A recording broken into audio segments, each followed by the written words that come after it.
Entramos al salón. El murmullo de las conversaciones se detuvo un instante cuando cruzamos el umbral, o al menos así lo sentí yo. Había unas 50 personas.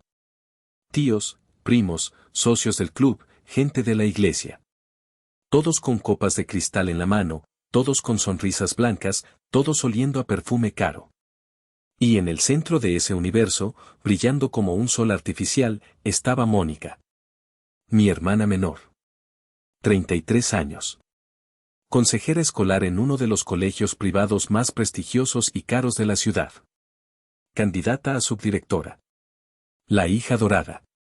Mónica llevaba un vestido verde esmeralda ajustado que resaltaba su figura de gimnasio. Se reía con la cabeza echada hacia atrás, encantando a un grupo de señoras mayores. Cuando nos vio, su sonrisa cambió. No desapareció, pero se transformó en algo más afilado, más depredador. Se acercó a nosotros con una copa de champán en la mano, caminando con esa seguridad de quien sabe que es dueña del escenario. Leticia. Exclamó, dándome 2 besos al aire cerca de las orejas. ¡Qué milagro! Pensé que no vendrías. Mamá estaba apostando a que tu coche te dejaría tirada en el viaducto. Hola, Mónica. El coche está bien, gracias. Ella miró a Gael y luego volvió a mirarme a mí, escaneando mi vestido, mis zapatos planos, mi falta de joyería. ¿Te ves cómoda?, dijo, y esa palabra en su boca sonó como un insulto. Pero bueno, lo importante es que estás aquí para celebrar a mamá. ¿Vieron lo que le regaló a su hija favorita? Se llevó la mano al pecho. Prendido en el escote de su vestido verde, había un broche impresionante. Era una pieza antigua, de oro macizo, con una enorme piedra de jade verde en el centro rodeada de pequeños diamantes. Era una joya que gritaba historia y dinero. Es el broche de la bisabuela Leonor, explicó Mónica en voz alta, asegurándose de que los que estaban cerca escucharan. Mamá me lo dio esta mañana. Dijo que quería que lo tuviera la mujer de la familia que mejor representara el legado de éxito, elegancia y prestigio de los de la Garza. Sentí el golpe. Era sutil, pero devastador. Yo era la mayor. Por tradición, las joyas familiares pasaban a la primogénita. Pero en mi familia, la meritocracia del afecto dictaba las reglas. Yo no tenía prestigio, ni éxito visible, ni elegancia. Por lo tanto, no merecía el legado. Es precioso, Mónica. Felicidades, dije, y me sorprendió lo firme que sonó mi voz. Gael, sintiéndose observado y fuera de lugar, tiró de mi mano. Mamá, ¿puedo ir a sentarme allá? Señaló un rincón alejado, donde había un sofá pequeño medio oculto por una planta gigante. Claro, ve. Si quieres saca tu libreta pequeña del bolsillo y dibuja algo. Yo te llevo un refresco en un momento. Gael se escabulló hacia su refugio. Yo me quedé allí, de pie en medio de la sala, sola entre la multitud, contando mentalmente los segundos. 1, 2, 3. 120 minutos. Solo tenía que sobrevivir 120 minutos. No sabía que el reloj no estaba contando el tiempo para irnos, sino el tiempo que faltaba para que mi vida explotara en pedazos.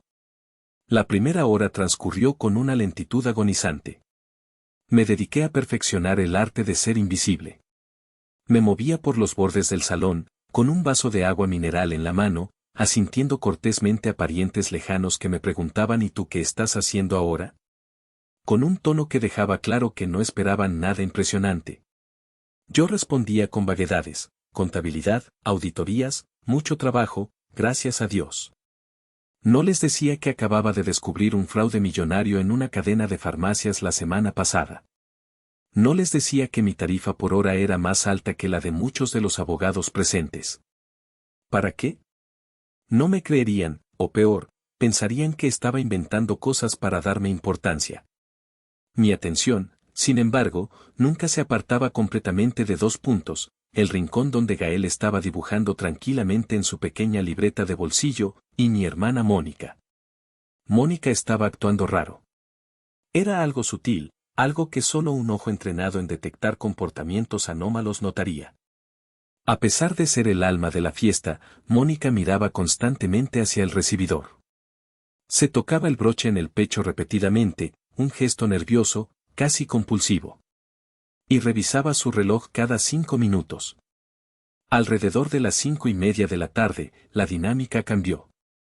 Mónica estaba cerca del piano, rodeada de admiradores, cuando de repente anunció con voz teatral. «Ay, perdónenme un momento, necesito ir al tocador a empolvarme la nariz. Tanta emoción me está haciendo brillar, y no del modo correcto». Risas corteses. Mónica se alejó del grupo. Pero aquí es donde mi cerebro de auditora registró la anomalía. El baño de visitas estaba ubicado en un pasillo lateral, a la derecha del salón. Sin embargo, Mónica no giró a la derecha. Caminó hacia atrás, hacia la zona del recibidor, donde estaba la mesa con los abrigos y las bolsas, y la mochila de Gael. Desde mi posición, cerca de la puerta de la cocina, tenía una línea de visión diagonal. Vi a Mónica entrar en la zona de penumbra del recibidor. Se detuvo frente a la mesa. Miró hacia el salón para asegurarse de que nadie la observaba directamente. Yo estaba medio oculta por una columna, así que no me vio.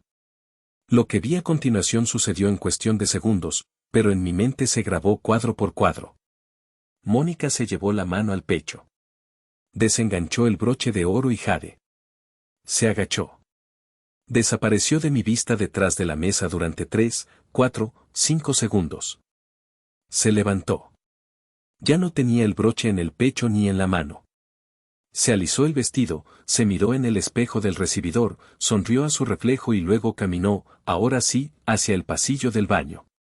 Mi corazón dio un vuelco. ¿Qué acaba de hacer?, pensé. La lógica inmediata intentó racionalizarlo. Quizás el broche le pesaba y lo guardó en su bolso. Quizás se le cayó el cierre. Pero la sensación de peligro se encendió en mi nuca como una luz roja intermitente. 15 minutos después, llegó el momento culminante. Los camareros empezaron a servir champán. Doña Graciela se colocó en el centro del salón, lista para el brindis. Mónica regresó del baño, fresca y radiante, y se puso al lado de nuestra madre. «Quiero proponer un brindis», empezó a decir mi madre, «por la familia, por la tradición y por...». De repente, Mónica soltó un grito. No fue un grito de susto, fue un grito de ópera, diseñado para cortar el aire y detener corazones. ¡Ah! Mi broche. Se llevó las manos al escote desnudo, tocando la piel donde antes reposaba la joya. No está.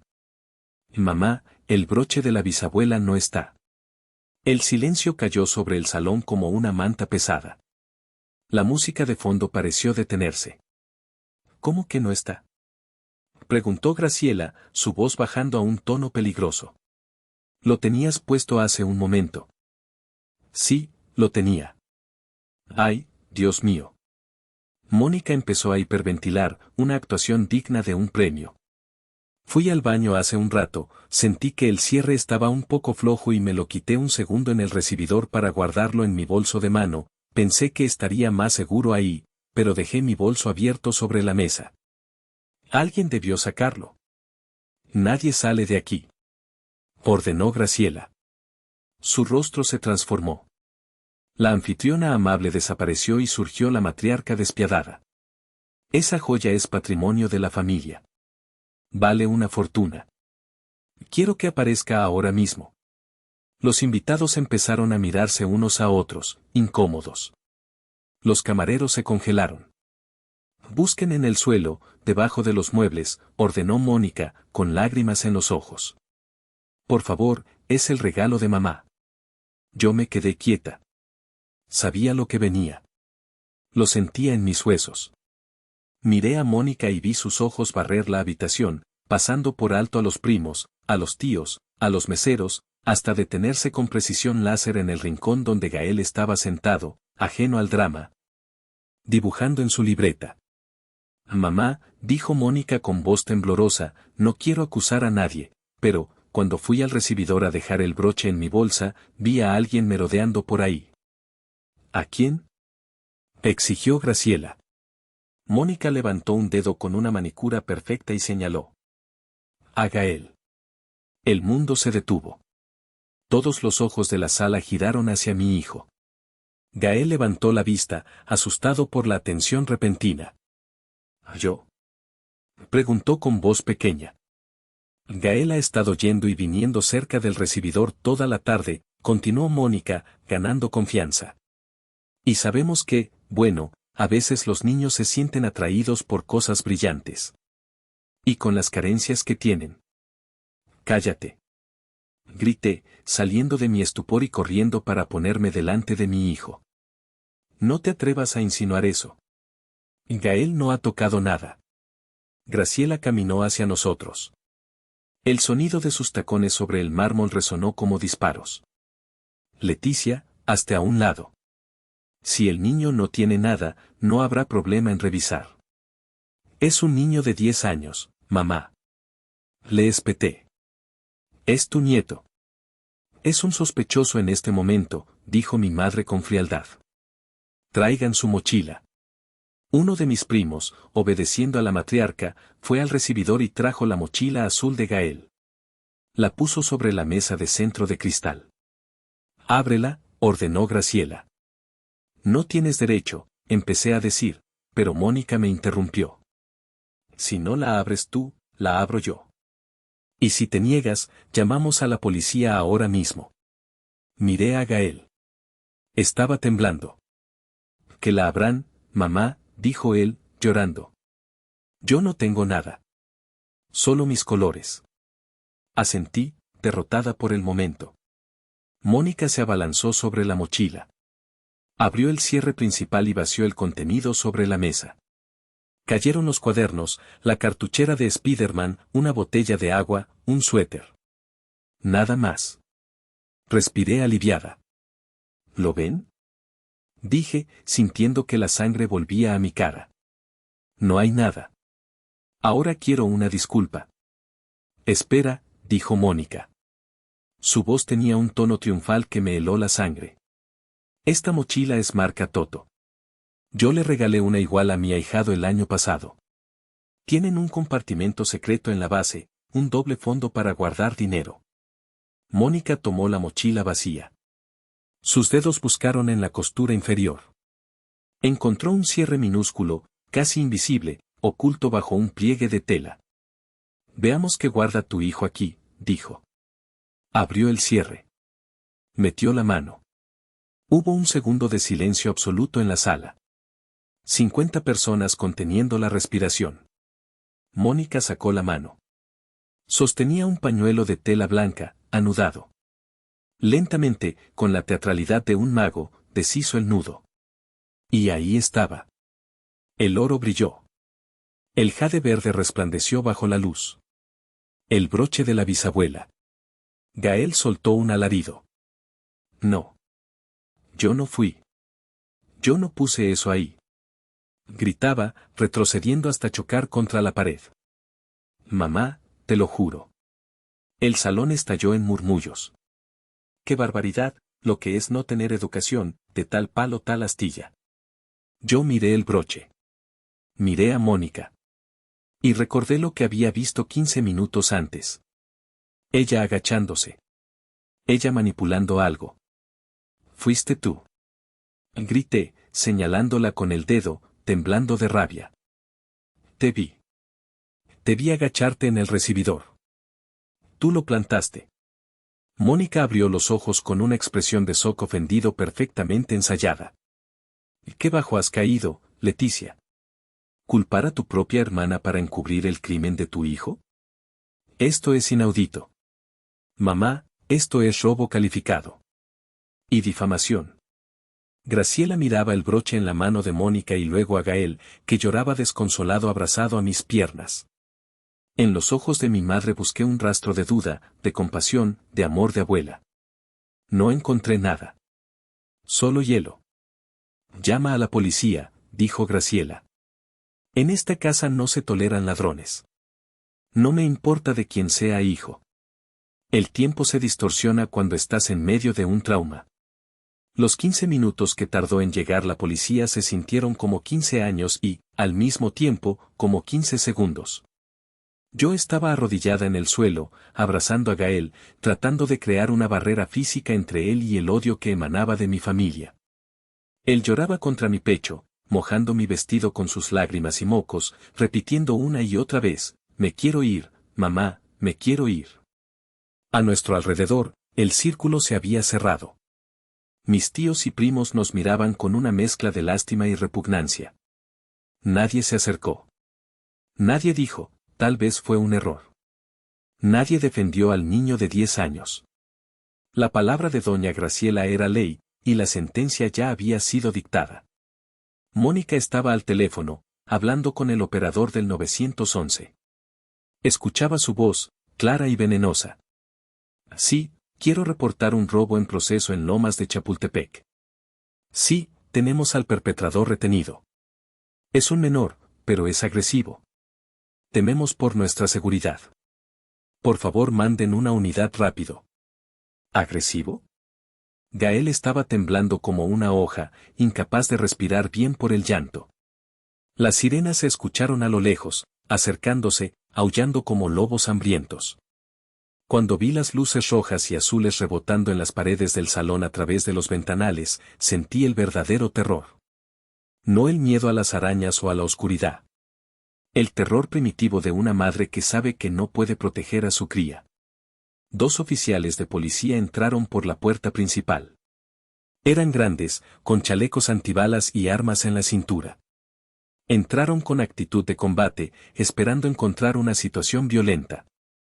¿Quién llamó?, preguntó el oficial más alto, un hombre con bigote y ojos cansados. Fui yo, dijo Mónica, dando un paso adelante con el broche en una bolsa de plástico tipo Ziploc que había sacado oportunamente de la cocina. Este niño robó esta joya. Es una pieza de patrimonio familiar valorada en 80,000 pesos. La encontramos escondida en el doble fondo de su mochila. El oficial miró a Gael, que seguía en el suelo abrazado a mí. Señora, es un niño, dijo el policía, frunciendo el ceño. ¿Cuántos años tiene? 10, respondí yo, levantándome y poniéndome frente a Gael.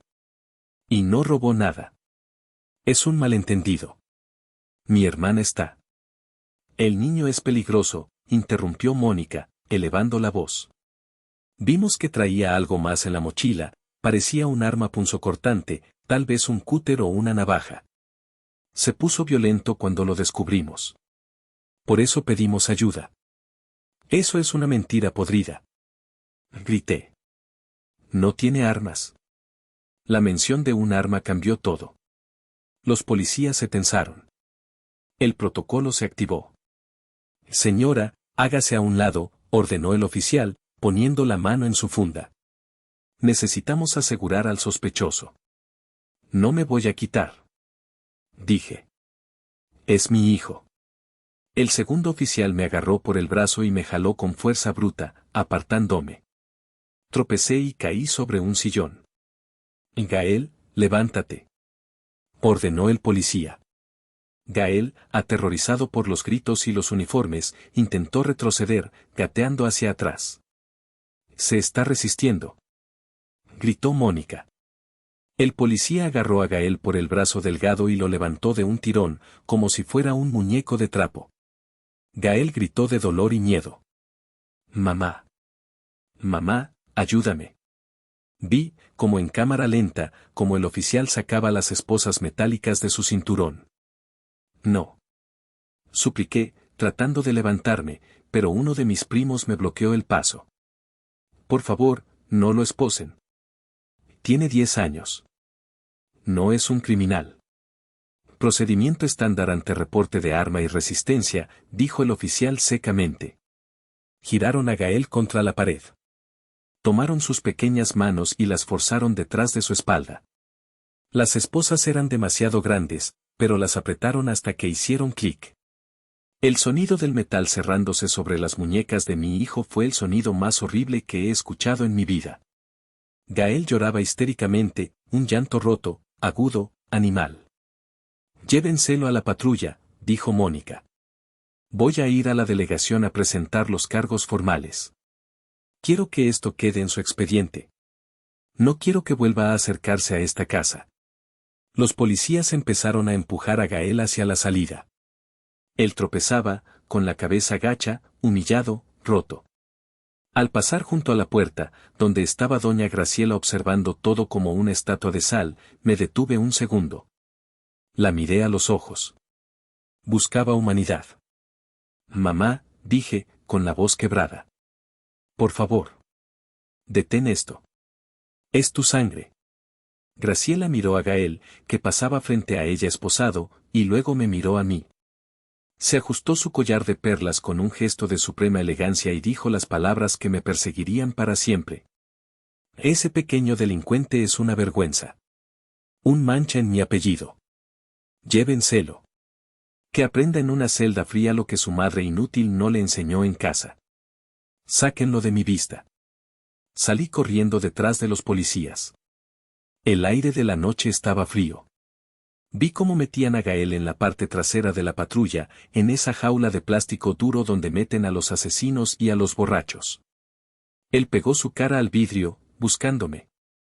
Sus labios formaban la palabra mamá. Subí a mi coche. Mis manos temblaban tanto que tardé 3 intentos en meter la llave. Arranqué el motor, que rugió y tosió. Mientras aceleraba para seguir a la patrulla, miré por el espejo retrovisor hacia la casa iluminada. Mónica estaba en la ventana del salón, sosteniendo una copa de champán. Me vio. Y sonrió. No era una sonrisa de felicidad. Era la sonrisa de quien acaba de ganar una guerra nuclear sin disparar una sola bala. En ese momento, mientras conducía llorando por las calles de Polanco persiguiendo a mi hijo preso, algo dentro de mí murió. La hija sumisa murió. La hermana admiradora murió. La mujer que pedía perdón por existir murió. Y en su lugar, nació algo frío, duro y calculador. Nació la auditora. La agencia del Ministerio Público especializada en adolescentes es el lugar donde muere la esperanza. Es un edificio gris, mal iluminado, que huele a una mezcla nauseabunda de limpiador de pino barato, orina vieja, sudor de miedo y café quemado. Llegué 5 minutos después de la patrulla. Entré corriendo, con el corazón saliéndome por la boca. Había una sala de espera llena de sillas de plástico duro, muchas rotas, ocupadas por padres con caras de angustia. Me acerqué a la ventanilla blindada. Trajeron a mi hijo, Gael Monroy. Tiene 10 años. Lo acaban de ingresar, dije, casi sin aliento. El oficial detrás del cristal ni siquiera levantó la vista de su celular. Estaba viendo un video de TikTok. Espérese, señor. Están haciendo el papeleo de ingreso. Siéntese y ahorita la llaman. No me voy a sentar.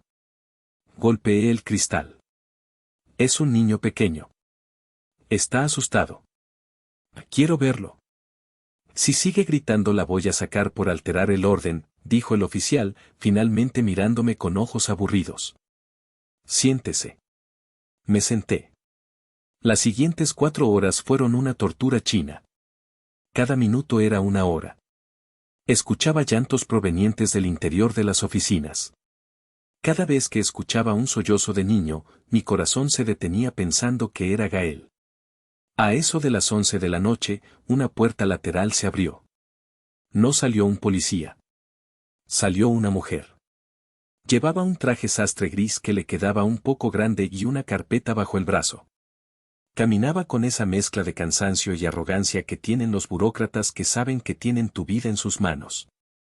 ¿Familiares de Gael Monroy?, preguntó al aire. Me levanté de un salto, ignorando el calambre en mi pierna. Soy yo. Soy su madre, Leticia Monroy. La mujer me miró por encima de sus lentes de montura roja. Me escaneó de arriba a abajo, juzgando mi ropa arrugada, mi pelo desordenado, mi cara lavada por las lágrimas. Soy la licenciada Yolanda Martínez, trabajadora social del DIF adscrita a esta unidad, dijo con voz nasal. Acompáñeme. Me llevó a un cubículo pequeño y claustrofóbico, iluminado por una luz fluorescente que parpadeaba y zumbaba. Se sentó detrás de un escritorio metálico lleno de expedientes y abrió su carpeta. Tengo el informe preliminar de los oficiales y la declaración de la parte acusadora, la señorita Mónica de la Garza, dijo Yolanda, golpeando los papeles con un bolígrafo. La situación es grave, señora Monroy. Robo calificado.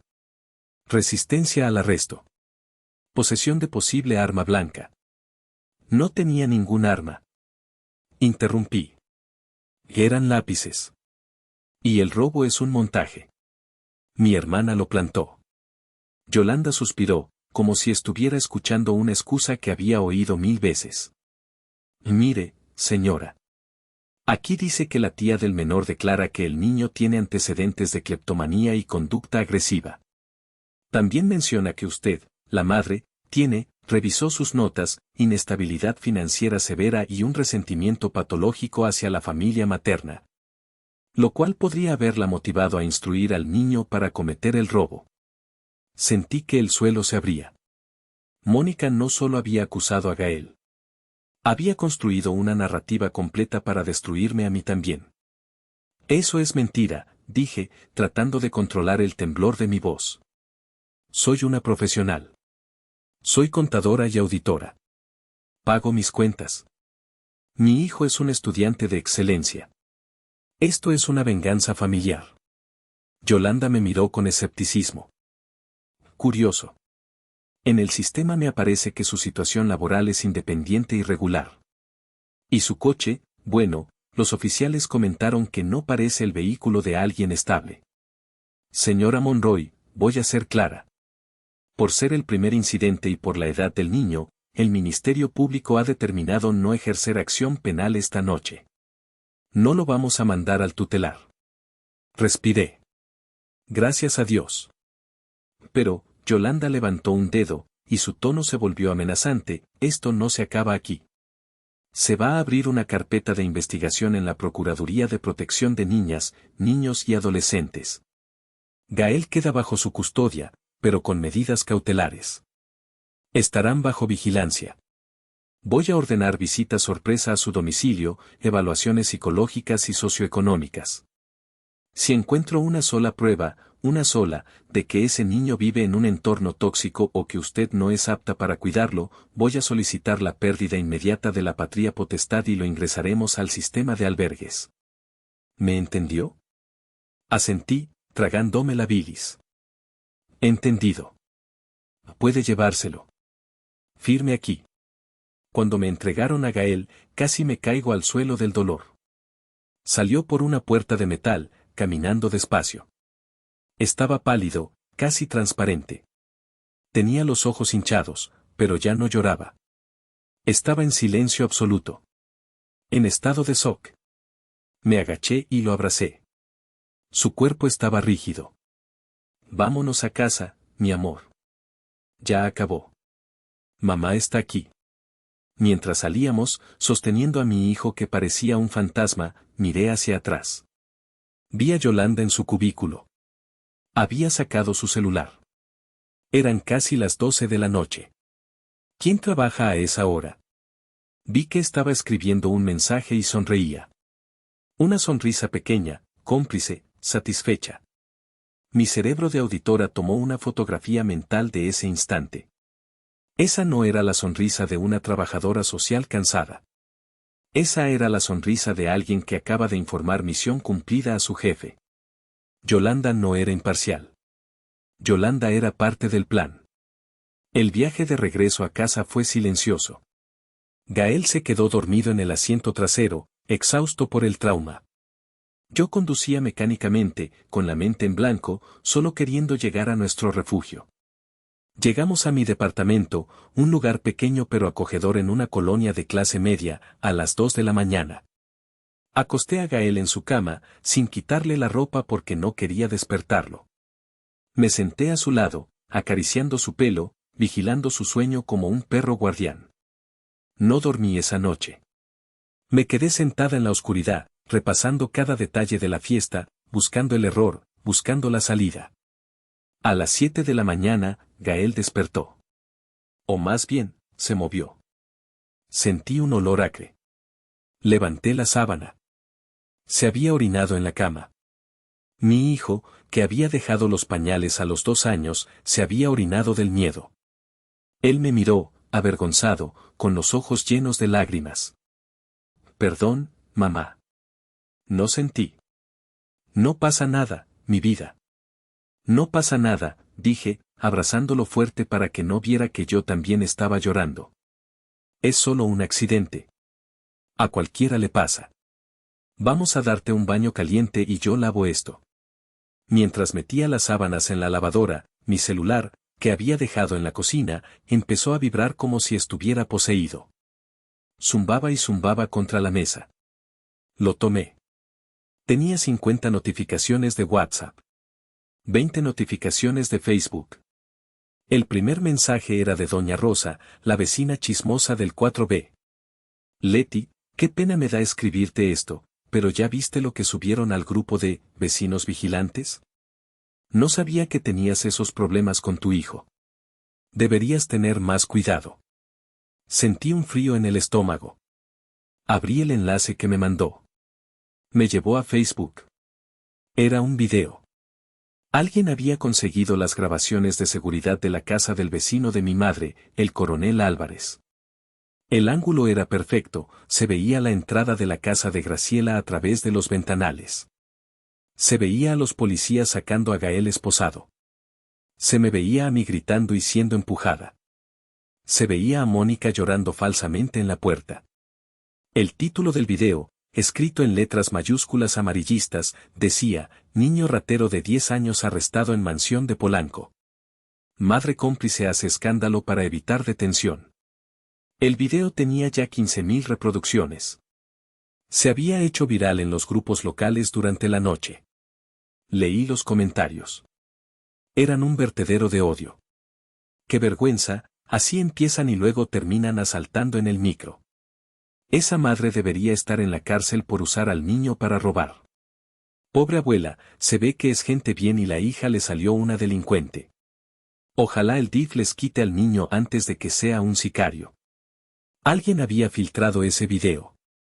La policía no filtra videos así de rápido. El vecino de mi madre es un ermitaño que odia las redes sociales. Solo había una persona con la capacidad, el acceso a esa casa vecina, eran amigos, y la maldad suficiente para hacerlo, Mónica. El teléfono sonó en mi mano. Era un número local. Contesté temblando. ¿Señora Leticia Monroy? Habla la directora Gómez, de la escuela primaria de Gael. Directora, buenos días, yo. Señora Monroy, me interrumpió con voz gélida, voy a ser breve. Debido a los videos que son de conocimiento público y a la naturaleza de las acusaciones penales contra su hijo, el Consejo Técnico Escolar ha tenido una reunión de emergencia esta mañana. Hemos decidido suspender a Gael indefinidamente. Pero directora, exclamé. Es falso. Es un malentendido familiar. Ni siquiera hay cargos formales. La reputación del colegio es primero, señora. Y la seguridad de los otros alumnos. No podemos tener a un niño que es sacado esposado por robo conviviendo con nuestros estudiantes. Le enviaremos sus documentos por correo. No se presente en las instalaciones.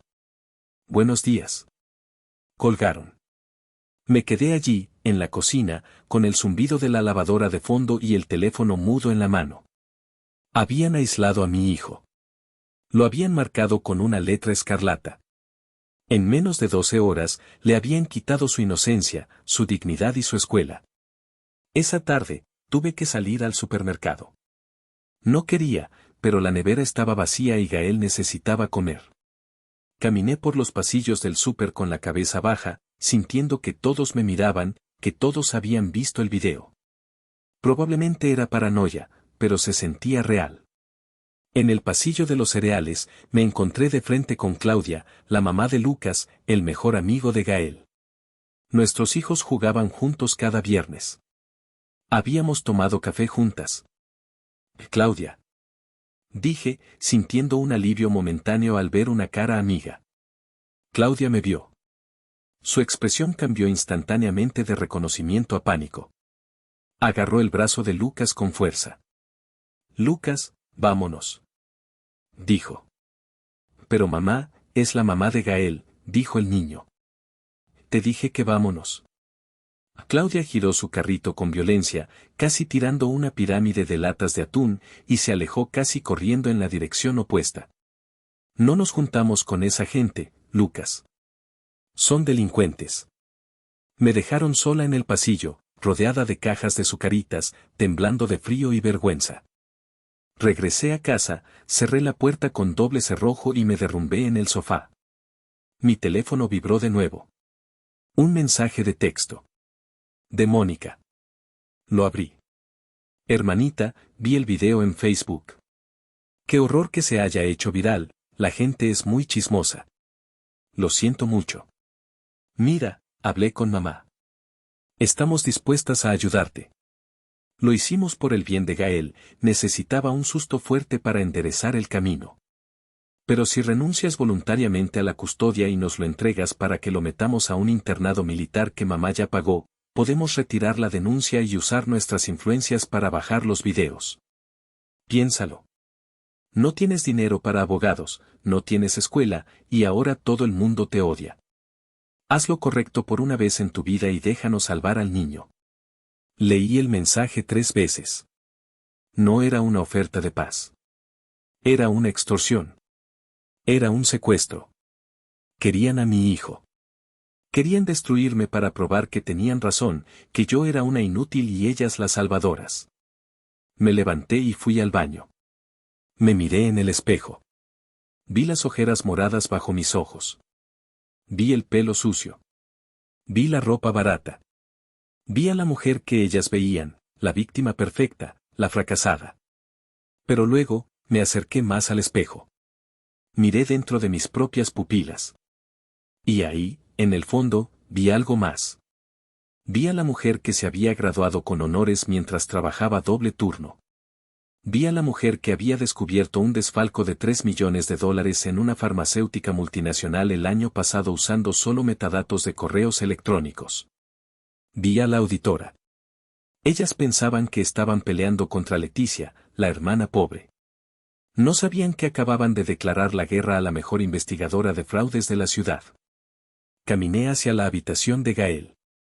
La puerta estaba entreabierta. Él estaba sentado en el suelo, rodeado de sus lápices de colores. Me acerqué en silencio. Esperaba verlo dibujando sus robots, sus héroes de metal. Pero no. Estaba dibujando una jaula. Una jaula negra, con barrotes gruesos y oscuros que ocupaban toda la hoja. Y dentro de la jaula, un niño pequeño, acurrucado, llorando lágrimas de color rojo brillante. Ver ese dibujo fue como si me inyectaran adrenalina pura directamente en el corazón. El dolor se evaporó. La tristeza se secó instantáneamente. En su lugar, quedó una furia fría, cristalina, calculadora. Una furia que afiló mis sentidos. Cerré la puerta de su cuarto suavemente y me dirigí a mi estudio. Era una habitación pequeña al final del pasillo que siempre mantenía cerrada con llave. Para mi familia, cuando venían a criticar mi departamento, ese era el cuarto de los Trevejos, donde guardaba cajas de adornos de Navidad y papeles viejos. Nunca les interesó entrar. Abrí la puerta. El cuarto estaba impecable. No había adornos de Navidad. Había un escritorio amplio, 2 monitores de alta resolución y una silla ergonómica. Moví un cuadro genérico de un paisaje en la pared y revelé la caja fuerte empotrada. Marqué la combinación, la fecha de nacimiento de Gael y el número de mi certificación internacional de la ACFE, Asociación de Examinadores de Fraudes Certificados. Clic, la puerta se abrió con un zumbido suave. Dentro no había joyas, ni dinero en efectivo. Había algo mucho más valioso para mí. Saqué mis discos duros externos encriptados de grado militar. Saqué mi laptop principal, una máquina negra mate sin logotipos, personalizada con procesadores que costaban más que el coche de Mónica. Saqué mis credenciales oficiales y mis licencias de software forense. Me senté en mi escritorio. Encendí la máquina. El brillo azul de las pantallas iluminó mi cara en la oscuridad de la habitación. Mis dedos volaron sobre el teclado, un ritmo familiar, reconfortante. El sonido de las teclas era como música de batalla. Abrí una carpeta nueva en el escritorio virtual. Normalmente uso códigos alfanuméricos para mis casos, como caso-alfa-23 o auditoria-farmacéutica-mx. Esta vez no. Esta vez era personal. Escribí en mayúsculas, proyecto demolición. Saqué mi teléfono, uno desechable que uso para investigaciones sensibles, y marqué un número que no había usado en 2 años. Sonó 3 veces. ¿Bueno? Contestó una voz femenina, ronca por el tabaco, con un tono de no me molestes si no es importante. Teresa, soy yo. Leticia. Hubo un silencio al otro lado. Luego, escuché el sonido de una silla rechinando y una exhalación de humo. Leticia Monroy. La mujer que desapareció de la faz de la tierra para jugar a la casita. Pensé que te habías unido a un convento o que te habías casado con un contador aburrido. Necesito a la mejor abogada penalista de la ciudad. Y necesito a la amiga que me debe un favor por haberle salvado el pellejo en la universidad con aquel asunto del examen de estadística. Teresa se rió, una risa grave y segura. Sigues cobrando favores viejos. Me gusta. ¿Qué tan grave es? ¿A quién mataste? No maté a nadie. Pero mi familia, mi madre y mi hermana, le plantaron evidencia a mi hijo de 10 años, hicieron que lo arrestaran, lo esposaron, y ahora me están extorsionando para quitarme la custodia. El silencio al otro lado de la línea cambió de textura. Se volvió denso, peligroso. ¿Esposaron a Gael? ¿Al niño de los robots? Sí.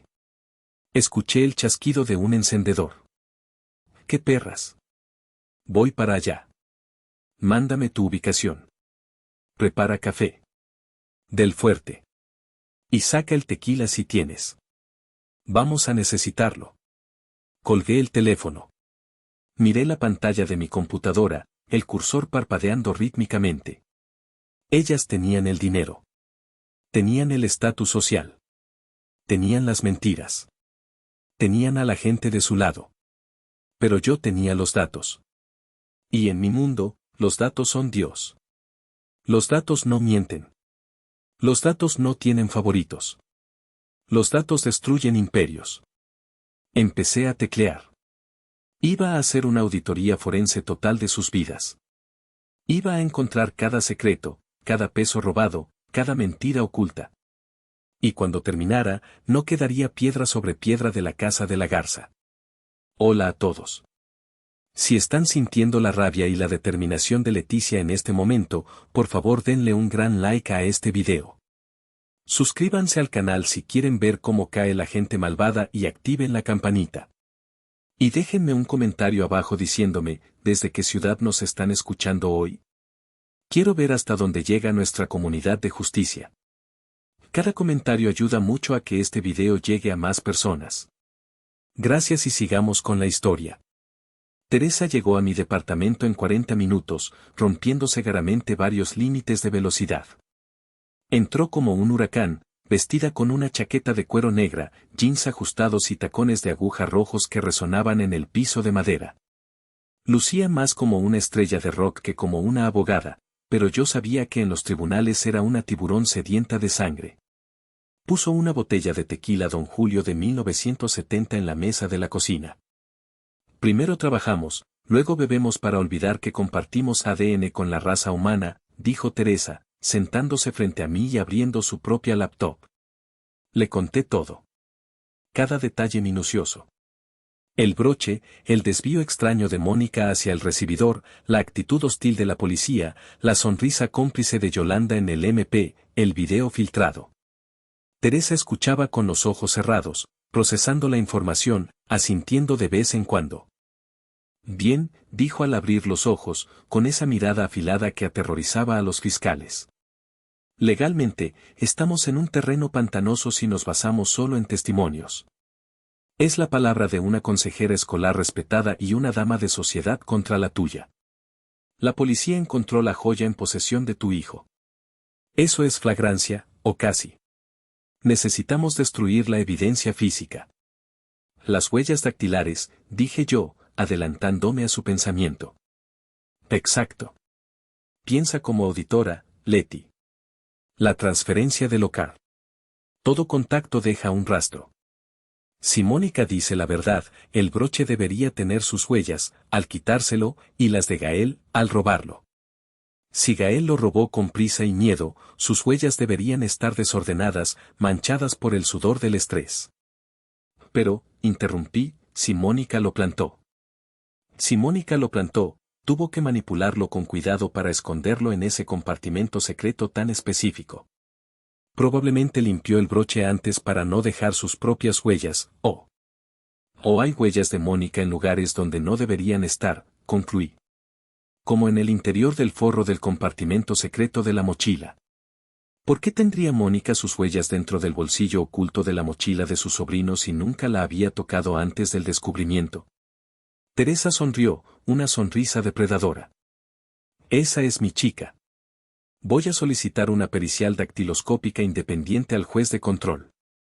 Voy a pedir que se garantice la cadena de custodia de la mochila y el broche. Si esos policías ineptos manosearon la evidencia, podemos anularla. Pero si encontramos una huella de Mónica dentro de ese bolsillo secreto, jaque mate. Mientras Teresa redactaba los escritos judiciales con una velocidad furiosa, yo me concentré en el video. El video de Facebook era de baja calidad, recortado y pixelado. No servía como prueba forense. Necesitaba el original. El vecino de mi madre, el coronel Álvarez, era un hombre de la vieja escuela. Paranoico, obsesionado con la seguridad, es militar. Su sistema de cámaras no era un kit barato de Costco. Eran cámaras IP de alta definición con zoom óptico. No podía hackear su sistema remotamente sin cometer un delito federal, y Teresa me mataría si me arrestaban ahora. Tenía que usar ingeniería social. Recordé un detalle crucial, el coronel Álvarez odiaba a mi madre. La odiaba con pasión porque Princesa, la chihuahua consentida de Graciela, siempre se orinaba en sus petunias premiadas que importaba de Holanda. A la mañana siguiente, me presenté en su puerta. Me transformé. Me puse un traje sastre azul marino, me recogí el pelo en un chongo severo y llevé una carpeta de cuero. Parecía una funcionaria. Toqué el timbre. Sí. Ladró la voz del anciano por el interfón. Coronel Álvarez, buenos días. Soy Leticia, la hija de su vecina Graciela. Vengo porque estoy realizando una investigación privada sobre una brecha de seguridad perimetral que podría afectar su propiedad debido al incidente policial del sábado. La palabra seguridad fue la llave mágica. El portón se abrió. El coronel me recibió en su estudio. Le dije que sospechábamos que los ladrones habían entrado saltando su muro, mentira, y que la policía estaba siendo incompetente, verdad a medias. Apelé a su ego de experto en seguridad. Esas cámaras graban en 4K, me presumió, señalando sus monitores. Tengo servidores propios en el sótano. Nada pasa en esta calle sin que yo lo vea. Es impresionante, coronel. Ojalá la policía tuviera su tecnología. ¿Me permitiría revisar el metraje de las 17 a las 18 horas del sábado para descartar intrusos en su perímetro? Sería de gran ayuda para proteger el vecindario. 30 minutos después, salí de su casa con una memoria USB en el bolsillo.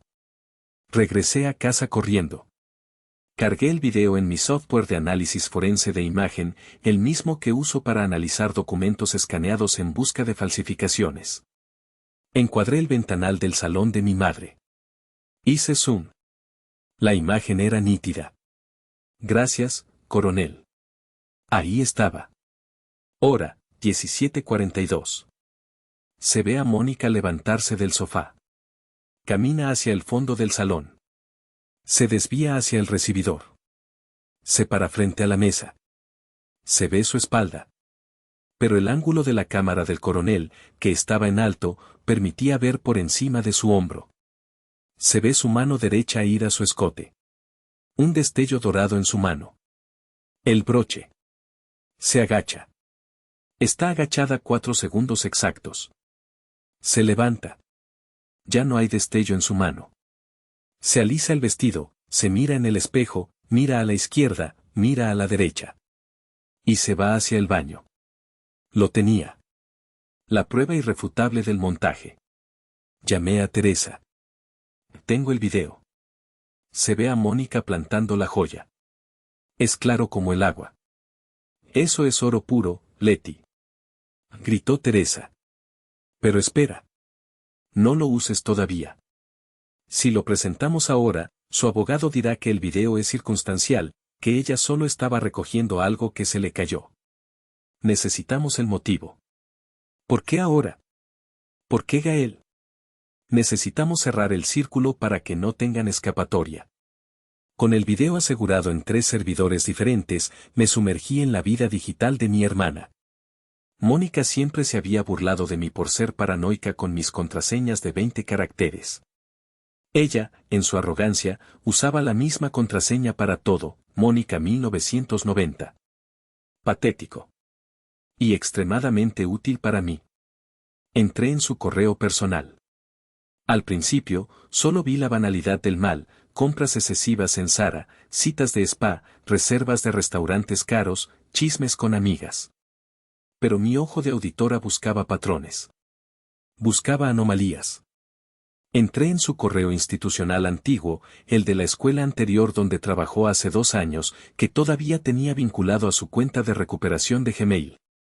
Busqué palabras clave: robo, acusación, expulsión, alumno. Apareció una carpeta archivada llamada Caso Fernanda. Abrí los documentos. Sentí un escalofrío recorrer mi espalda. Fernanda era una alumna de 12 años. Becada. Brillante. Fernanda había reportado a Mónica ante la dirección por acoso psicológico. La niña afirmaba que la consejera Mónica la humillaba en las sesiones privadas, diciéndole que por ser pobre no debería aspirar a ser médico, que debería buscar oficios más realistas. Una semana después del reporte formal de la niña, Fernanda fue expulsada. ¿La razón? Robo de dinero de la caja chica de la dirección. ¿Quién encontró el dinero? Mónica. ¿Dónde estaba el dinero? En la mochila de Fernanda. ¿Quién sugirió revisar las mochilas de todos los alumnos por justicia? Mónica. Era el mismo modus operandi. Exactamente el mismo guión. Mónica no era creativa, era repetitiva. Era una sociópata funcional. Cuando alguien amenazaba su ego o su posición, ella lo eliminaba acusándolo de robo y plantando evidencia en su mochila. Busqué a la familia de Fernanda en redes sociales. Encontré a la madre en Facebook. Le envié un mensaje desde una cuenta anónima segura: sé lo que le pasó a su hija hace 2 años. Mónica de la Garza le hizo lo mismo a mi hijo este fin de semana. Tengo pruebas. Necesito su testimonio para detenerla. La respuesta llegó en 5 minutos.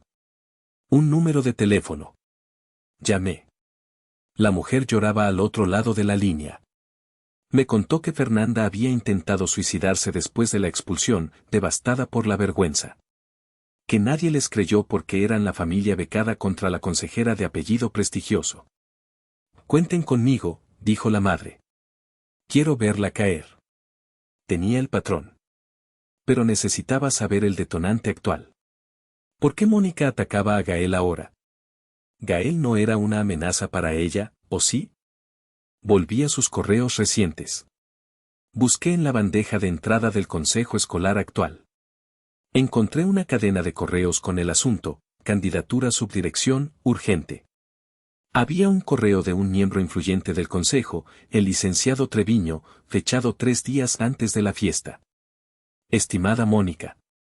Tu perfil es excelente, pero algunos miembros del consejo están preocupados por los rumores vagos sobre tu salida de la escuela anterior. Necesitamos ver pruebas de tu capacidad para manejar situaciones disciplinarias difíciles con integridad, firmeza y resolución de conflictos antes de aprobar tu ascenso la próxima semana. Necesitamos ver que tienes mano dura cuando es necesario. Ahí estaba. El motivo. Mónica necesitaba un trofeo. Necesitaba demostrar que podía detectar y neutralizar una amenaza para limpiar su reputación y asegurar su ascenso y el aumento de sueldo. Y ahí estaba Gael. El blanco perfecto. El hijo de la hermana pobre. El niño indefenso. Sacrificar a su propio sobrino para obtener un puesto administrativo. Era de una frialdad psicopática. Imprimí todo. Mi pared empezaba a parecerse a la de un detective de homicidios en una película. Hilos rojos conectando fotos, documentos y fechas. Pero faltaba una pieza crucial del rompecabezas. Yolanda. La trabajadora social que me amenazó en el MP. ¿Por qué una funcionaria pública se arriesgaría tanto por Mónica? ¿Solo por amistad? No. En mi experiencia, la gente arriesga su libertad por dos cosas, amor o dinero. Y en este caso, apostaba por el dinero. Regresé a mi computadora. Objetivo, Yolanda Martínez. Sus redes sociales eran privadas. Pero cometió el error de novata de tener amigos que no lo eran. Usé un software de OSINT, inteligencia de fuentes abiertas, para mapear sus conexiones sociales. Cruce los datos de Mónica de la Garza y Yolanda Martínez. Bingo. Aparecieron fotos de un álbum de Facebook de una tercera amiga en común. Fecha, hace 6 meses. Ubicación, Hotel Xcaret Arte, Riviera Maya. Nivel, gran lujo. Costo por noche, 15,000 pesos. En la foto, Mónica y Yolanda estaban en bikini, con cócteles en la mano, riendo abrazadas en una piscina infinita. El pie de foto decía, las mejores amigas desde la universidad juntas de nuevo. Almohadilla BFF almohadilla Luxury Life almohadilla Riviera Maya. Mejores amigas. Desde la universidad. Yolanda no se excusó del caso por conflicto de interés cuando le asignaron a su sobrino postizo. Lo ocultó deliberadamente. Eso era un delito administrativo grave, tráfico de influencias y conflicto de interés. Pero necesitaba probar la colusión en mi caso específico. Solicité a Teresa que pidiera judicialmente los registros de llamadas y geolocalización del celular de Yolanda, argumentando sospechas de irregularidades en el procedimiento de custodia. Teresa movió sus influencias con un secretario judicial y consiguió la orden rápida. Los datos llegaron en un archivo Excel. Analicé los metadatos. Día de la fiesta. Hora las 18, momento exacto del robo. Llamada entrante de Mónica a Yolanda. Duración, 4 minutos. Mónica la llamó antes de llamar a la policía. Estaban coordinando el plan. Ya lo tengo, ven para acá. Día de la fiesta. Hora las 23:15, mientras yo estaba sentada en la sala de espera del MP, angustiada. 3 mensajes de texto enviados desde el celular de Yolanda al de Mónica. Yolanda me estaba interrogando siguiendo un guión escrito por mi hermana en tiempo real. Pero la amistad no explica los lujos. Yolanda era funcionaria pública. Su sueldo no daba para hoteles de gran lujo. Busqué indicios de gastos recientes de Yolanda. Encontré una foto en su Instagram, pública por error o vanidad, de hace una semana, nuevo bebé. El esfuerzo rinde frutos. Un coche Mazda 3 rojo, último modelo, con un moño gigante en la agencia. Precio aproximado, 450,000 pesos. ¿De contado? Imposible con su salario.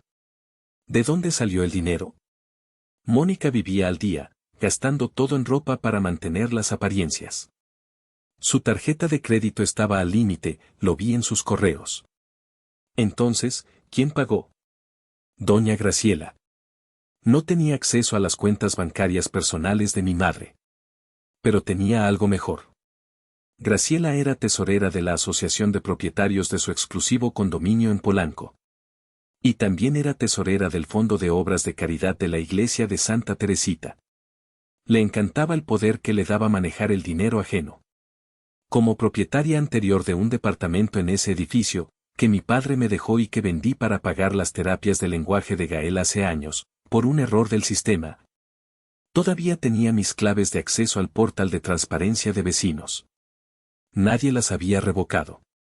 Entré al portal. Descargué los estados financieros de los últimos 5 años. Empecé a auditar. Y lo que encontré me hizo sonreír por primera vez en días. Mi madre era una ladrona. Pero era una ladrona arrogante y descuidada. Encontré una transferencia de 200,000 pesos hace 10 días. Concepto, impermeabilización urgente de azoteas Torre B. Proveedor, Soluciones Integrales YMSADCB. Busqué la empresa en el registro público. Creada hace un mes. Dirección fiscal, un lote baldío en Iztapalapa. Accionista único, un prestanombres. Pero las iniciales YM. Yolanda Martínez. Seguí buscando.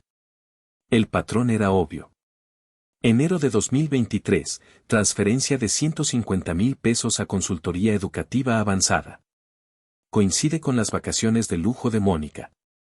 Diciembre de 2022, retiro en efectivo de 50,000 pesos de la caja chica. Coincide con la compra de un bolso Louis Vuitton que Mónica presumió en Navidad. Mi madre había estado robando sistemáticamente a sus vecinos millonarios y a la iglesia para financiar el estilo de vida de princesa de Mónica y pagar sus sobornos. Sumé el total en mi hoja de cálculo. 3.240.500 pesos en 5 años. Me recosté en mi silla. Eran las 4 de la mañana. Me dolían los ojos, pero mi mente estaba clara. Tenía el video del robo plantado. Tenía el historial de víctimas anteriores de Mónica. Tenía la conexión corrupta con Yolanda. Tenía el rastro del dinero robado por mi madre. Ellas querían quitarme a mi hijo. Ellas querían destruirme. No sabían que yo tenía la capacidad nuclear para borrarlas del mapa social, legal y financiero. Justo cuando pensaba que tenía el control, el enemigo lanzó su ataque final. Un ataque diseñado para quebrarme antes de que yo pudiera usar mis armas. Era martes por la mañana. Estaba preparando el desayuno para Gael, intentando mantener una rutina normal en medio del caos, cuando tocaron el timbre de manera insistente. Miré por la mirilla. Un hombre de traje con una carpeta. Un actuario del juzgado. Abrí. ¿Señora Leticia Monroy? Sí. Queda notificada. Firme aquí. Me entregó un sobre grueso de papel manila. Pesaba como un ladrillo. Cerré la puerta y abrí el sobre con manos temblorosas. Juicio ordinario civil. Pérdida de la patria potestad y solicitud de custodia. Actora, Graciela de la Garza. Mi madre no estaba jugando. La demanda era un documento de 50 páginas lleno de mentiras venenosas, redactado por el bufete de abogados más caro y despiadado de la ciudad. Leí los argumentos y sentí náuseas. Alegaban que yo era emocionalmente inestable, financieramente insolvente y que vivía en un entorno peligroso y promiscuo, mentira absoluta. Presentaban como prueba el video viral del arresto de Gael, argumentando que mi reacción histérica y violenta contra la policía demostraba mi incapacidad para criar a un niño. Pero lo peor estaba en la página 10. Presentaban una evaluación psicológica preliminar de Gael, firmada por una tal doctora Rivas, seguramente una amiga de Mónica. El informe diagnosticaba a mi hijo con trastorno de conducta disocial provocado por negligencia materna severa. Nunca habían evaluado a Gael. Era un documento falso, fabricado. Y al final, la estocada mortal, medida cautelar provisional, se solicita que el menor sea entregado inmediatamente a la custodia temporal de la abuela materna mientras dura el juicio. Para proteger su integridad física y moral. Gael entró en la cocina, con su pijama de dinosaurios. Vio mi cara. Vio el papel. ¿Mamá? ¿Qué pasa? ¿Estás llorando? Me agaché y lo abracé con una fuerza desesperada. Sentí sus costillas, su corazón latiendo rápido contra el mío. Nada, mi amor. Son solo papeles aburridos de abogados. Cosas de adultos. ¿Me van a llevar con la abuela? Preguntó, y su voz se rompió. No quiero ir. Ella es mala. Ella me mira como si fuera basura. Y la tía Mónica me da miedo. Nadie te va a llevar, le prometí, con una voz que sonó más salvaje y gutural de lo que pretendía. Tendrían que pasar por encima de mi cadáver. Te lo juro, Gael. Nadie te va a sacar de esta casa. Llamé a Teresa. Teresa, están pidiendo la custodia provisional. La audiencia es en 3 días. Si el juez ve ese reporte psicológico falso y el video, me lo van a quitar antes de que podamos probar el fraude. Teresa sonaba preocupada por primera vez. Leti, esto es serio. Graciela contrató a Sánchez y Asociados. Son unos tiburones. Están jugando sucio para cansarte, para que te quedes sin dinero defendiéndote. No me voy a rendir. Escucha, Leti.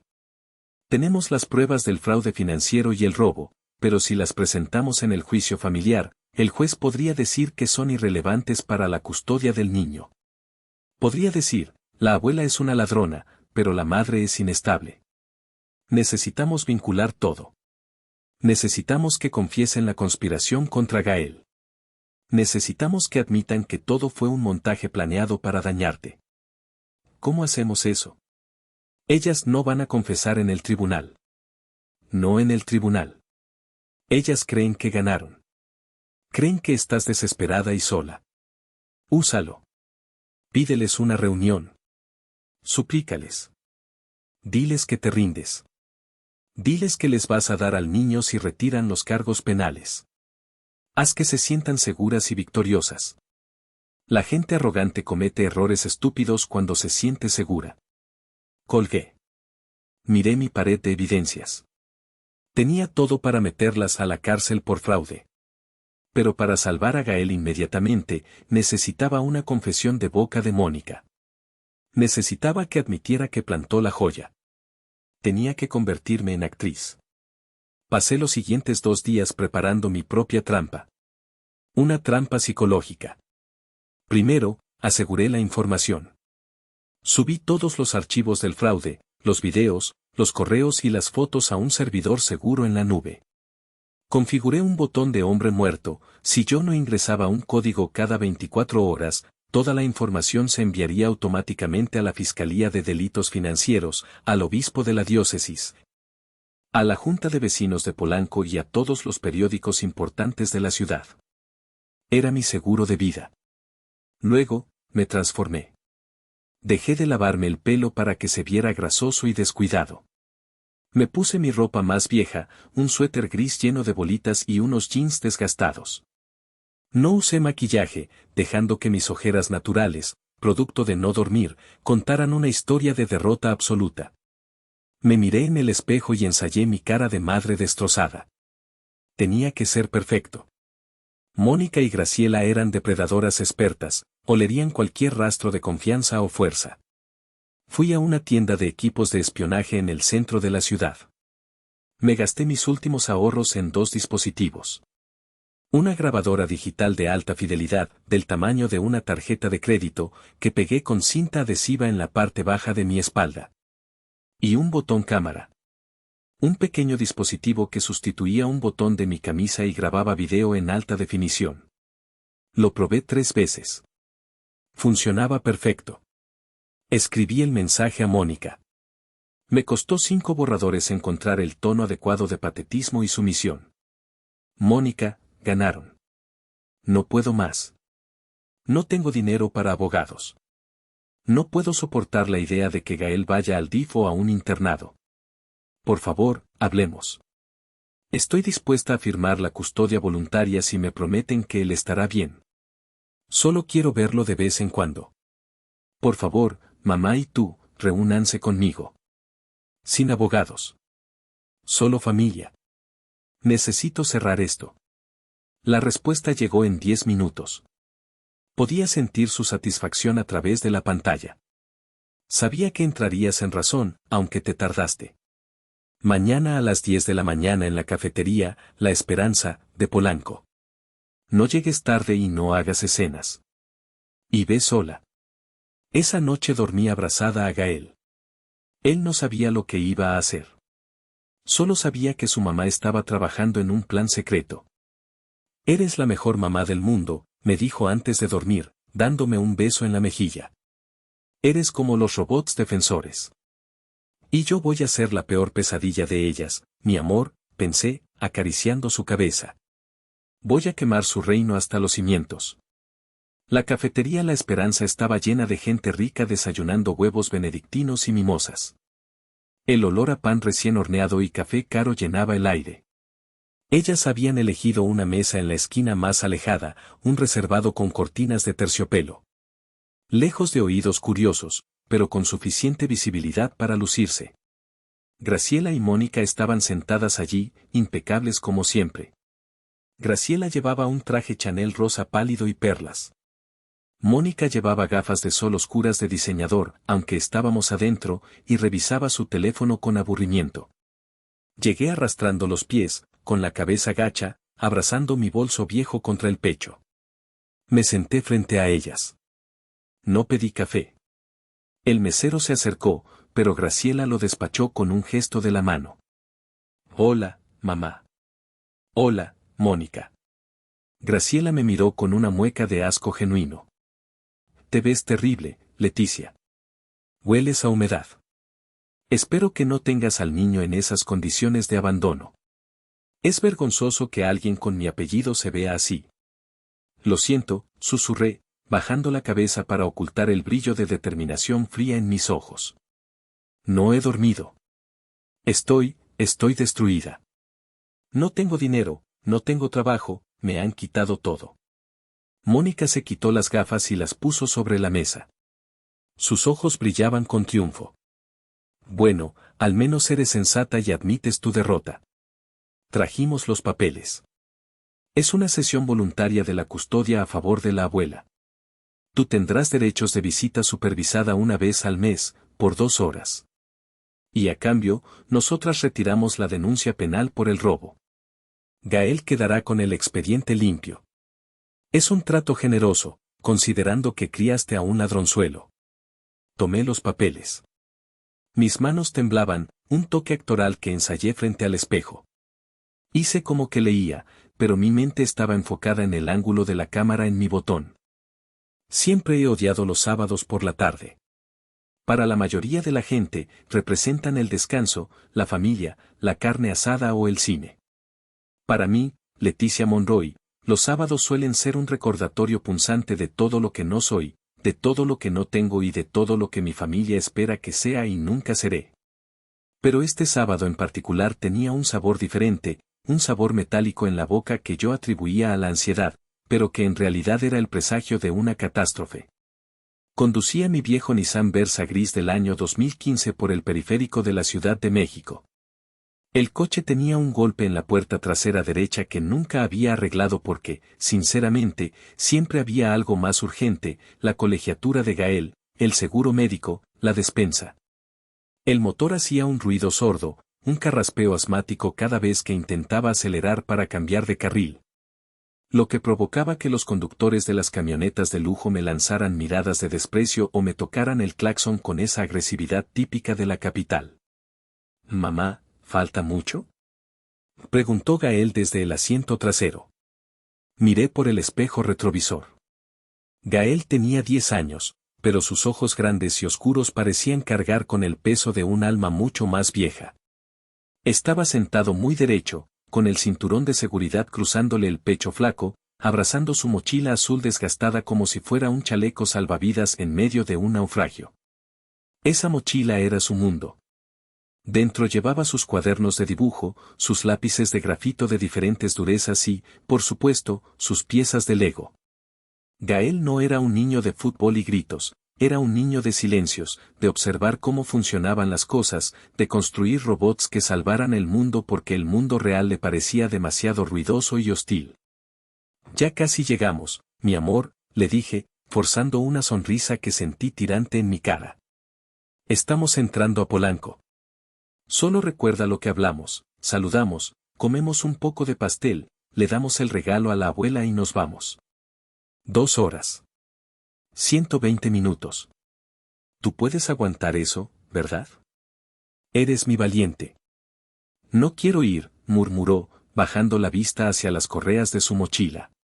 La abuela siempre me mira como si estuviera sucio.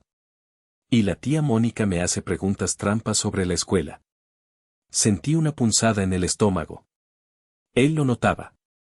Por supuesto que lo notaba. Los niños son radares emocionales perfectos, captan el desprecio y la condescendencia mucho antes de entender las palabras que los envuelven. Lo sé, cariño. Lo sé, suspiré, apretando el volante hasta que mis nudillos se pusieron blancos. Pero es el cumpleaños 60 de tu abuela Graciela. Si no vamos, nos castigarán con meses de llamadas telefónicas llenas de culpa y comentarios pasivo-agresivos. Es mejor pagar el precio ahora.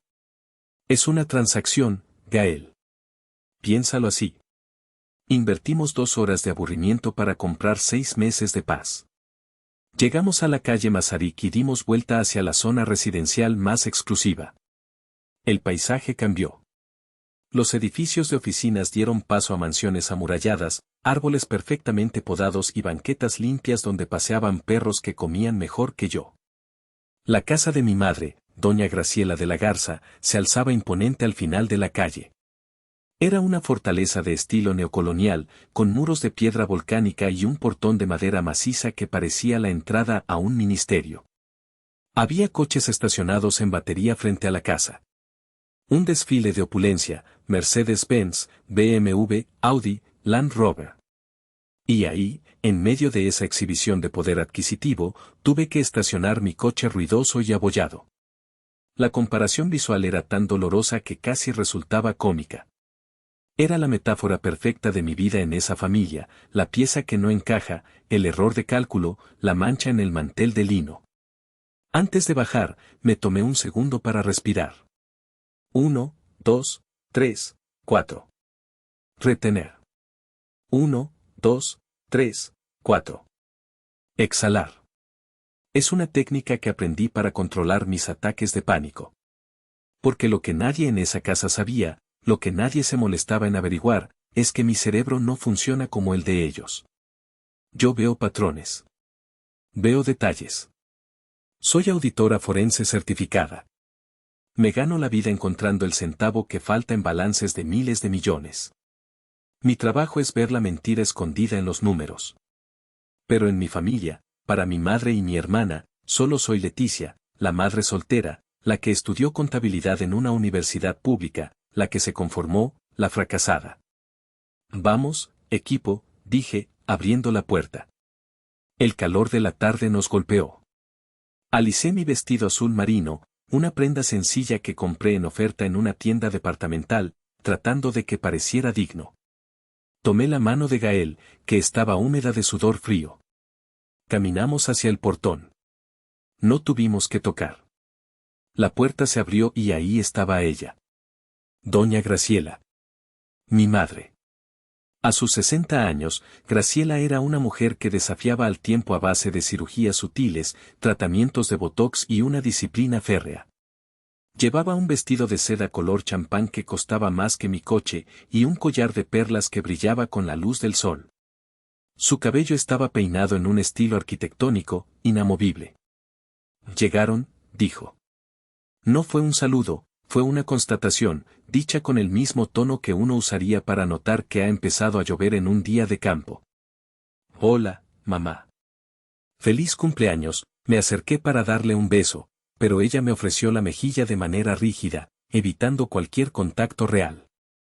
Le entregué la bolsa de regalo que traía. Es un vino tinto reserva, del que te gusta. Ella tomó la bolsa con la punta de los dedos, como si temiera que estuviera contaminada. Gracias. Pásenle, no dejen que se salga el aire acondicionado.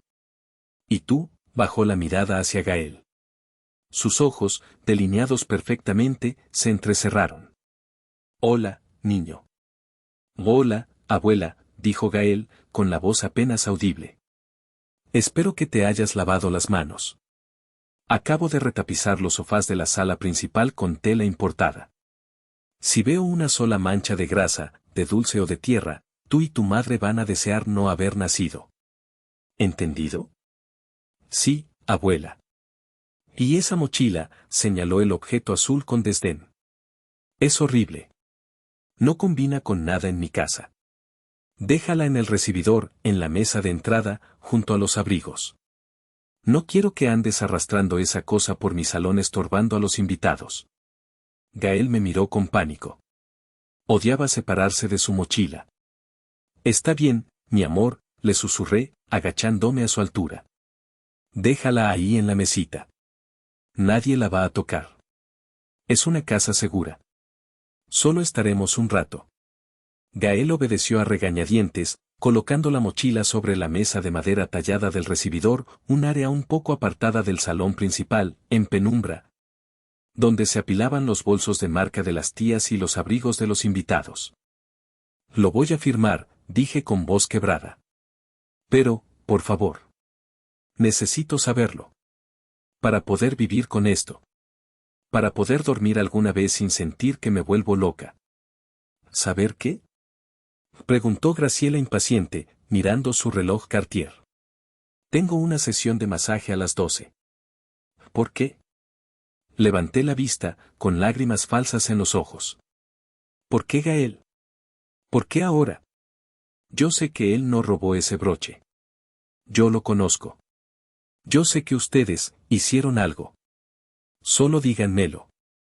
Nadie nos escucha. Necesito saber la verdad para poder perdonarlas y dejar ir a mi hijo. Mónica soltó una carcajada corta y cruel. Miró a su alrededor. Nadie prestaba atención. Se sentía intocable. Ay, Leti. Sigues siendo tan lenta. Tan ingenua. Se inclinó hacia adelante, acercándose a mi micrófono oculto. Gael no importa. Gael es un daño colateral. Un peón. El problema eres tú. Siempre has sido tú. Con tu aire de superioridad moral, con tu independencia, viviendo en ese departamento de clase media y creyéndote mejor que nosotras porque te ganas la vida honradamente. Necesitabas una lección de humildad. Y yo necesitaba consolidar mi posición. ¿Tu posición? Pregunté, haciéndome la tonta. El puesto de subdirectora, intervino Graciela, tomando un sorbo de su capuchino. Tu hermana necesitaba demostrar al consejo escolar que puede manejar crisis disciplinarias. ¿Y qué mejor crisis que atrapar a un pequeño ladrón en la propia familia y entregarlo a la justicia? Fue conveniente. Una jugada maestra. ¿Así que fue un montaje? Presioné, tocando discretamente el botón de la grabadora bajo la mesa para asegurar el archivo. ¿Todo fue mentira? Por supuesto que fue un montaje, estúpida, siseó Mónica, disfrutando de su villanía. Yo puse el broche en la mochila. Fue tan fácil. Te distrajiste 2 segundos hablando con la tía Lulú. Me agaché, abrí el cierre secreto y lo metí. Y nadie te va a creer. Tú eres la fracasada. Yo soy la profesional exitosa. Mamá es la dama de sociedad respetada. Tu palabra contra la nuestra es basura. ¿Y Yolanda? ¿La trabajadora social? ¿Cómo lograron que me tratara así? Yolanda es una buena amiga. Y a todo el mundo le gusta el dinero. Unos cuantos pesos hacen maravillas para agilizar trámites y reportes. ¿De dónde salió el dinero, mamá? Pregunté, girándome hacia Graciela. El abogado caro, Yolanda, el coche nuevo de Mónica, eso cuesta cientos de miles. Y tú siempre dices que la herencia de papá se acabó hace años. Graciela sonrió con soberbia. La soberbia de quien nunca ha sido atrapado. Soy una mujer de recursos, Leticia. Sé administrar. La asociación de propietarios y la iglesia, digamos que tienen fondos de inversión y mantenimiento que yo manejo con total discreción. Tomé prestado un poco. Nadie se da cuenta si faltan unos millones cuando el presupuesto es grande. Ellos confían en mí ciegamente. Soy Graciela de la Garza. Sentí una descarga eléctrica recorrer mi columna vertebral. Lo tenía todo. En audio y video. La confesión del robo. La confesión de la incriminación falsa. La confesión del soborno. La confesión del fraude y peculado masivo. Levanté la cabeza. Mis hombros se enderezaron. Me pasé la mano por el pelo, quitándome el aspecto de derrota. Mi mirada cambió radicalmente. Ya no era la hija asustada. Era la auditora cerrando un caso mayor. La temperatura en la mesa pareció bajar 10 grados.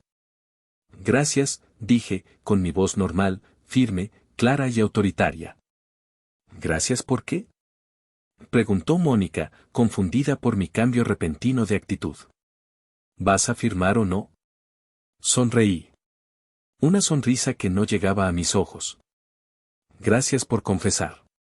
Todo esto está grabado en alta definición y audio digital. Me abrí un poco la chaqueta para mostrar la lente negra de la cámara en mi botón. Señalé mi espalda donde estaba la grabadora.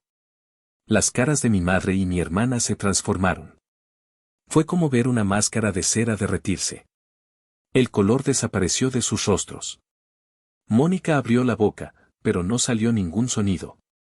Graciela soltó su taza, que golpeó el plato con un ruido fuerte. Se acabó el juego, dije, poniéndome de pie. Y por cierto, mamá, la auditoría forense completa que hice de tus cuentas de la iglesia y del edificio ya está en la bandeja de entrada del obispo, del presidente de la asociación y de la Fiscalía de Delitos Financieros. Tienen copias de las transferencias a la empresa fantasma de Yolanda. Me incliné sobre la mesa. Disfruten su café. Y aprovechen su libertad. Les queda muy poco tiempo.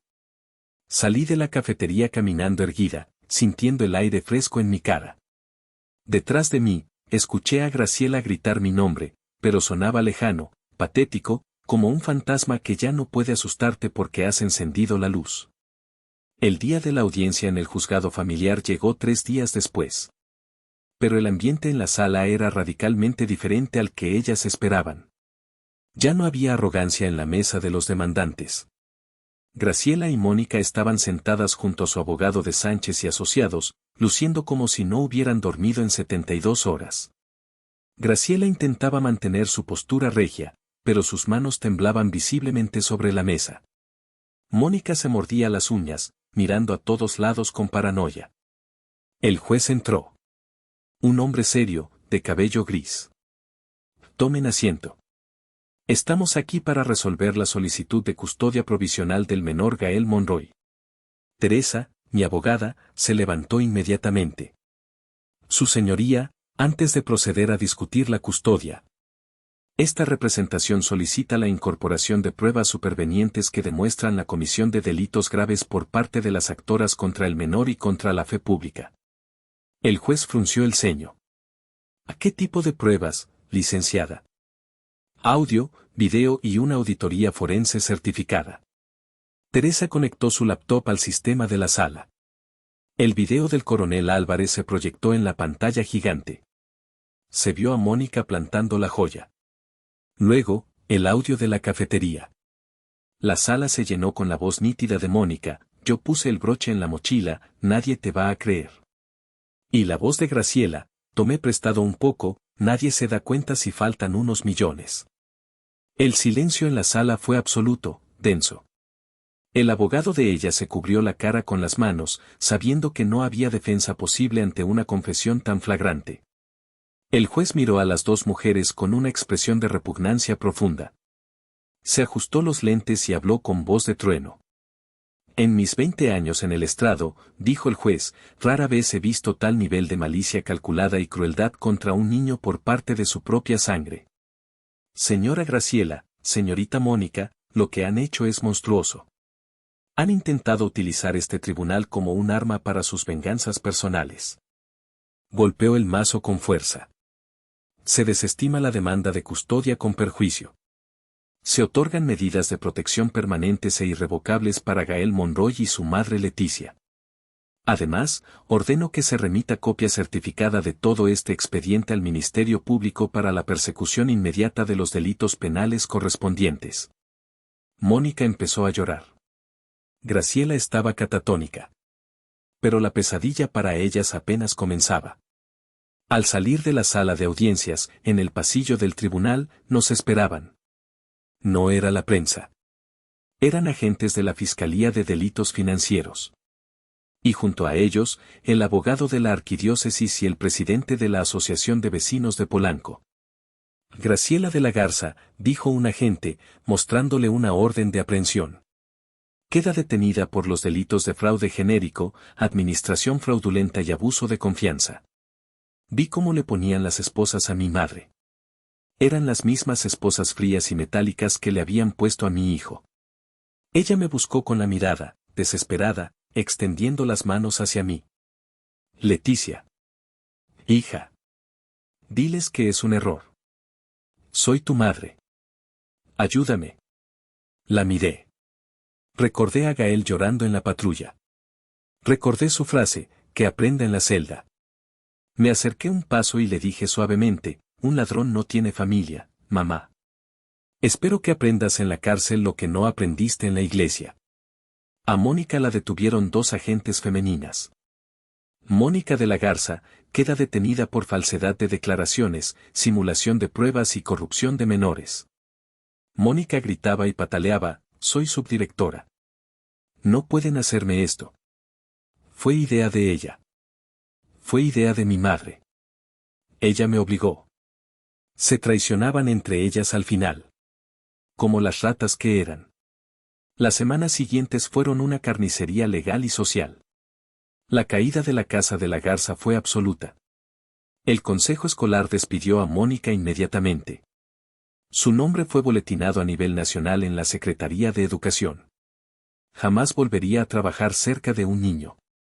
Yolanda, la trabajadora social, fue arrestada por cohecho y tráfico de influencias. Para reducir su condena, cantó como un canario, entregando a todos los jueces y funcionarios a los que había sobornado a lo largo de los años. Su carrera y su libertad terminaron. Graciela lo perdió todo. La mansión de Polanco, sus joyas, sus muebles italianos, sus obras de arte, todo fue embargado y subastado para pagar los 3 millones de pesos que robó a la iglesia y a sus vecinos. Se quedó sin nada. Sus amigos de la alta sociedad fingieron que nunca existió. Nadie la visitó en el reclusorio.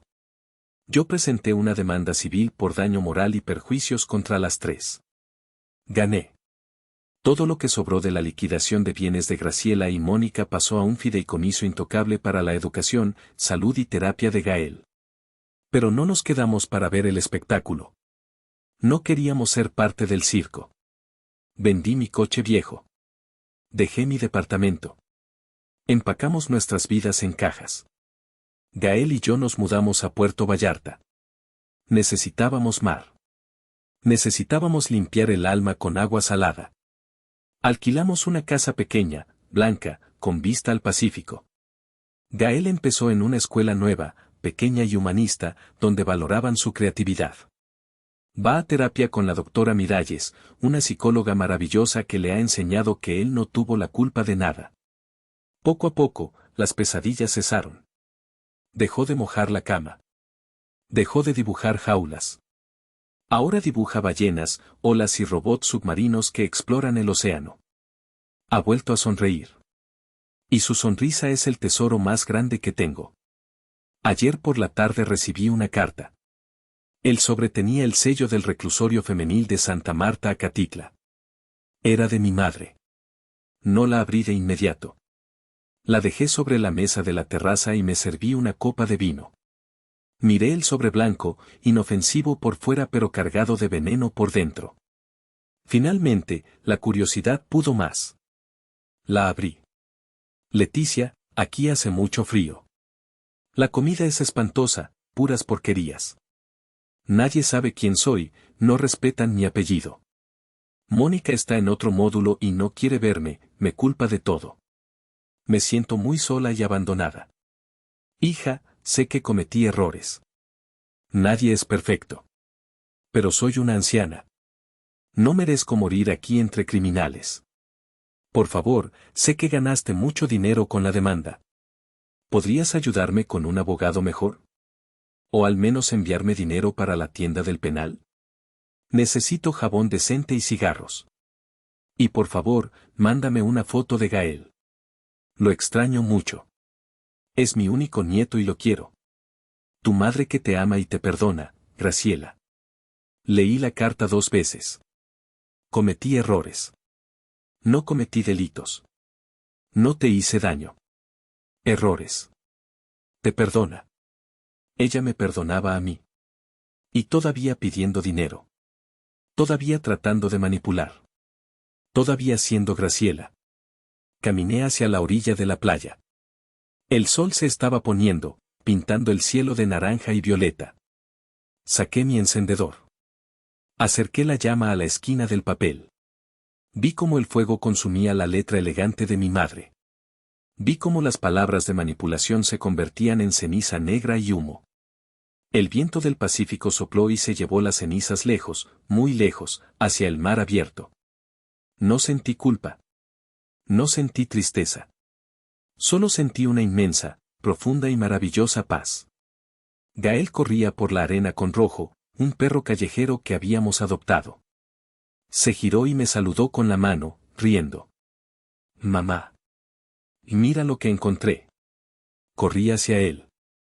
Había encontrado una concha perfecta, blanca y limpia. Es para ti, mamá. Para tu colección. Gracias, mi amor. Es hermosa. Me di cuenta de que la familia no es la sangre. La sangre es solo biología. La familia es quien te cuida. Quien te cree. Quien lucha por ti cuando el mundo te ataca. Ellas querían destruirme. Querían que fuera invisible. Pero se olvidaron de una cosa, nunca hagas enojar a quien conoce tus números. Ahora, soy libre. Y soy invencible.